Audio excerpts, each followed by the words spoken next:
Students, today we are starting ninth chapter from your book Beehive, The Bond of Love. The Bond of Love, written by Kenneth Anderson. So students, this chapter, The Bond of Love, highlights the relation between human beings and wild animals. The writer says here in this chapter that if the wild animals are handled emotionally, they are loved, they also respond. So in this chapter, we will read about the love and friendship between author's wife and a wild animal which is sloth bear. Students, you would surely have heard love between two human beings, two people, or love between human beings and pet animals. Have you ever heard love between human beings and wild animals? It's really rare to find. You would surely not have read about it, or you would not have heard about it. But here in this chapter we will read the relationship between human beings and wild animals. So we start the chapter. Before you read, can there be love and friendship between human beings and wild animals? Let's read a fascinating account of an orphaned sloth bear that was rescued by the author. So in this chapter, here we are going to read a fascinating account of an orphaned sloth bear. Orphan means sloth bear who had no parent. He was without parents. He was orphan and he was rescued by the author. Sloth bears inhabit forested areas, including the tropical rainforest of India and grasslands at lower elevations. Now here in this para we are going to read where the sloth bears reside, where they live, they inhabit. Inhabit means they reside. They reside in the forested areas, including the tropical rainforest of India and grasslands at lower elevations. Elevations means at lower heights. Sloth bears have very shaggy hair. Shaggy means very thick hair and long muzzles. Muzzles means projecting parts of the body. Using their claws to dig, they can then use their lips to form a tube which can go deep into the ground or into hard to reach areas like dead trees for their food. And their main food is termites.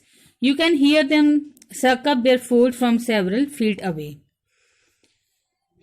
So here we can find, in this para we will find the characters of the sloth bears. It is said about them that they have shaggy hair, they have very thick hair, and also they have projecting part of the body, and they use their claws to dig, and also they use their lips to make a tube which can go inside the ground, and also it can reach to the places which are very hard to reach, because they have to find their food from these areas. So they use their lips to form a tube, and with this tube they find the food. They take the food out from the deeper areas, and their main food is termites. And also it is heard that they can suck up their food from several feet away. So now let's begin the story. I will begin with Bruno, my wife's pet sloth bear. I got him for her by accident. I means here the author. The author says here that I begin with Bruno. Bruno is the name of the sloth bear.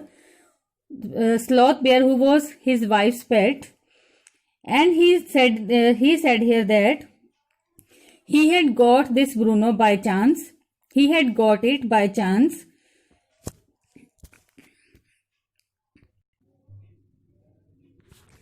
So the author starts the story when he tells about Bruno. Bruno was the name of the sloth bear and it was the pet of his wife, and author had got this bear by chance. 2 years ago, We were passing through the sugarcane fields near Mysore. People were driving away the wild pigs from the fields by shooting at them.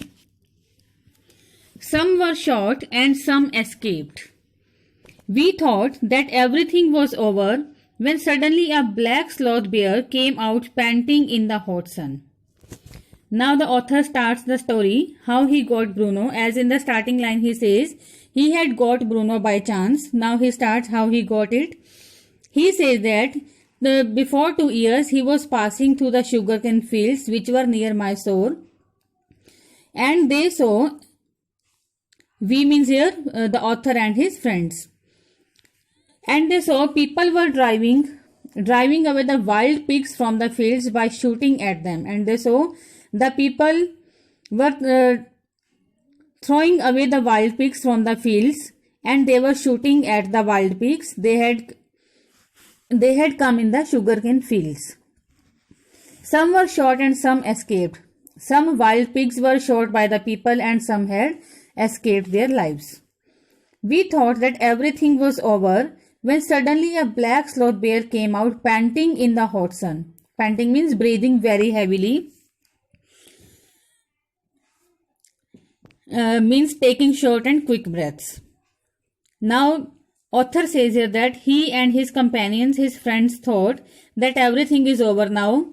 All the wild pigs have been thrown out of the fields, but suddenly a black sloth bear came out, panting in the hot sun. Suddenly a black sloth bear came and it was breathing very heavily and it was very hot sun. Means it was the summer season. Now I will not shoot a sloth bear wantonly. Wantonly means for no good reason. But unfortunately for the poor beast, one of my companions did not feel that way about it and promptly shot the bear on the spot. And now author says here that he had thought he will not shoot a sloth bear without any reason, for no good reason. Maybe there are the reasons when we shoot the animals, there are reasons when we are in danger. But now author feels that if he would not be in any danger, he would not shoot a sloth bear. But one of his companions had not such thoughts. He was not thinking like the author. He shot the bear on the spot. As we watched the fallen animal, we were surprised to see that the black fur on its back moved and left the prostrate body. Prostrate means lying on the ground facing downwards. Now the author says, as he and his friends saw the fallen animal, they were very much surprised to see that the black fur on its back moved and left the prostrate body. They were surprised to see that the black fur, that means the body of the animal was furry. It was filled with black fur. But it moved from his body and left the prostrate body. The prostrate body means that was lying on the ground facing downwards. Then we saw it was a baby bear that had been riding on its mother's back when a sudden shot had killed her.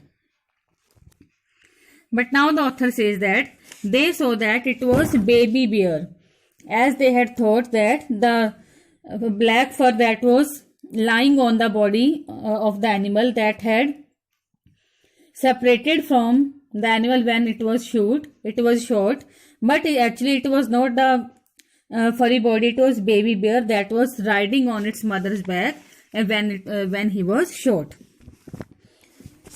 The little creature ran around its prostrate parent making a pitiful noise. But as the dead body was lying on the ground, the little creature, the baby bear, started moving around its prostrate parent, moving around his mother, and started making a pitiful noise, means started crying. I ran up to it to attempt a capture. It scooted into the sugarcane field. Scooted means ran away. Following it with my companions, I was at last able to grab it by the scruff of its neck Scruff means from the back of the neck. While it snapped and tried to scratch me with its long hooked claws. Now, the writer tried to capture the animal, capture the baby bear.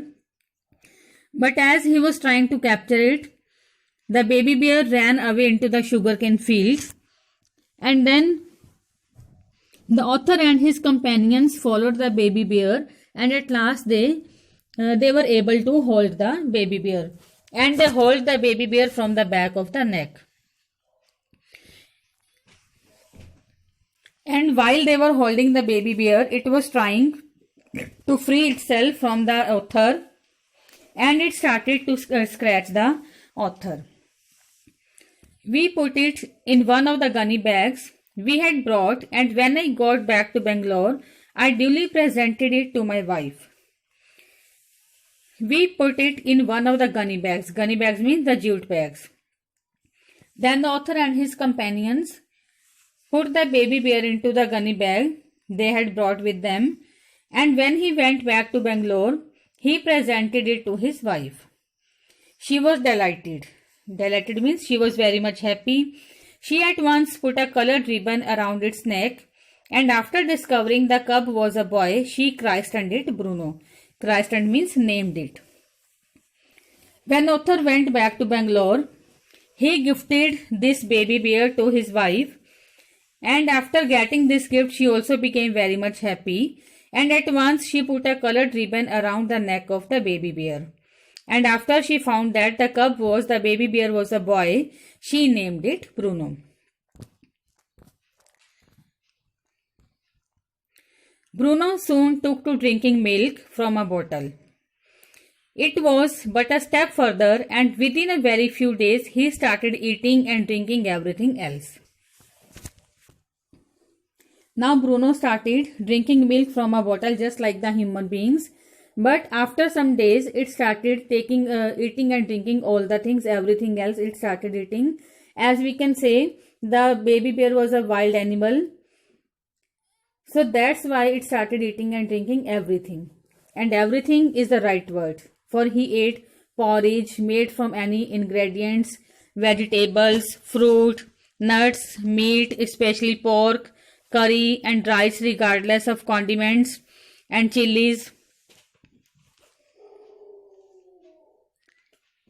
Bread, eggs, chocolates, sweets, pudding, ice cream, etc., etc., etc. As for drink, milk, tea, coffee, lime juice, aerated water, buttermilk, beer, alcoholic liquor, and in fact anything liquid, it all went down with relish. Relish means with enjoyment. Now, the sloth bear started eating and drinking everything. Whatever he got in the house, he ate and drank. And he also took all the things with relish, with enjoyment. The bear became very attached to our two Alsatian dogs and to all the children of the tenants living in our bungalow. Tenants means here the people who were living in their house on rent. Now the baby bear soon became very much attached to the Alsatian dogs that were kept in the house of the author, and also it was attached to the children of the tenants. They were also living in their bungalow. He was left quite free in his younger days and spent his time in playing, running into the kitchen and going to sleep in our beds.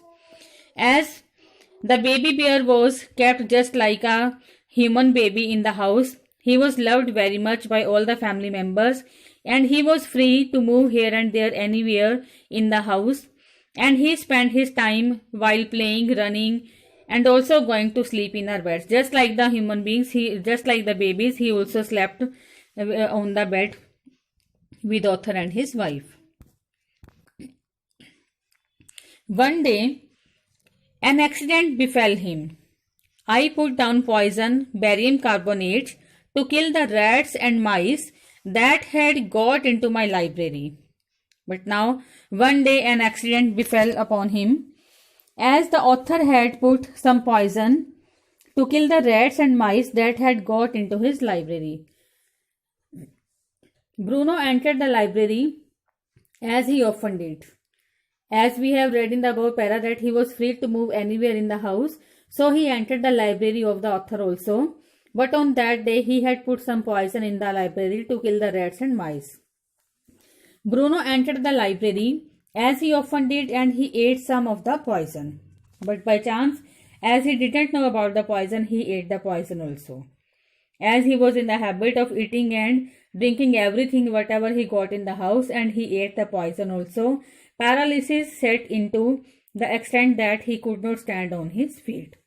Now his body was paralyzed and he was not able to stand on his feet. But he dragged himself on his stumps means heavy legs, to my wife who called me. I guessed what had happened. Off I rushed in the car to the vet's residence. Vet's means veterinary doctor. A case of poisoning, tame bear, barium carbonate, what to do? Now, as he was not able to stand on his feet, but he dragged himself. While dragging himself, he reached to the wife of the author. The author's wife called him, and very soon the author guessed what had happened. As he himself had kept the poison in the library, now he came to know that he would have eaten the poison. So very soon he rushed to the car and he went to the veterinary's doctor. And then at once he spoke that it is a case of poisoning, tame bear, barium carbonate, what to do. Now he started asking the questions to the doctor what would be done now as he had eaten the poison. Okay students, I think this is enough for the day. The remaining part of the chapter we will do in the next session. And we will read what happens to tame bear, to the baby bear and how he was saved. Okay students, goodbye and have a nice day.